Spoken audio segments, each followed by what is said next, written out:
Ilvermorny, the American School of Witchcraft and Wizardry, Part 4. As I was saying, the school was founded by an Irish witch named Isolde Serre, who experienced some pretty extreme trauma at the hands of her aunt Gormlaith Gaunt as a child, because she thought her aunt was her savior after her parents were murdered, when in reality she was the psychopath that had done it.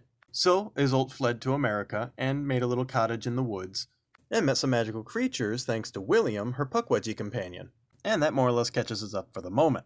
He was introducing her to the horned serpent in the last video. Now this was a great horned river serpent with a jewel set into his forehead which lived in a nearby creek. Even the Puckwudgie was terrified by this beast, and they are considered rather capable creatures. Isolde quickly learned not to tell William that she could talk to the snake or that she was communicating with him, so she started going to the creek alone to talk to the serpent.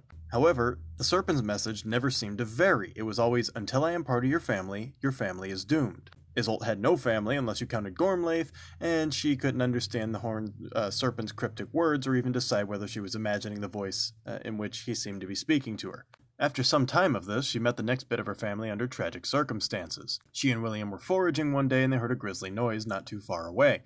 William ran off to see what was going on. Isolde followed. The hide-behind that had previously tried to kill William had more success with a pair of naive humans who now lay dead upon the ground. Worse, two small boys lay seriously injured nearby, waiting their turn as the hide-behind prepared to disembowel their parents. Together, William and Isolde made short work of the hide-behind and saved Webster and Chadwick boot. Saving the boys unfortunately led to a falling out between her and William, as he was not wanting to help humans. She told him that if he helped her, his debt to her would be paid, and he'd be free to go. He grudgingly carried Chadwick, the older of the two boys, back to shelter, and then she furiously told him to leave.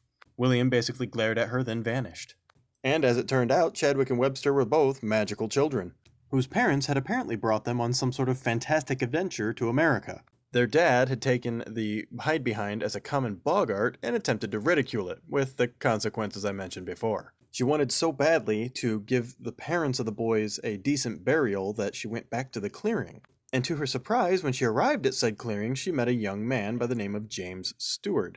James had apparently befriended the family before they left, found the bodies, and had just finished burying them and marking the graves when Isolde arrived. After marking the graves, James picked up one of the broken wands, gave it a wave, and as always happens when a no-mage waves a wand, it rebelled. He was sent flying backwards across the clearing, hit a tree, and was knocked out cold. So, once again, Isolde had someone else to help.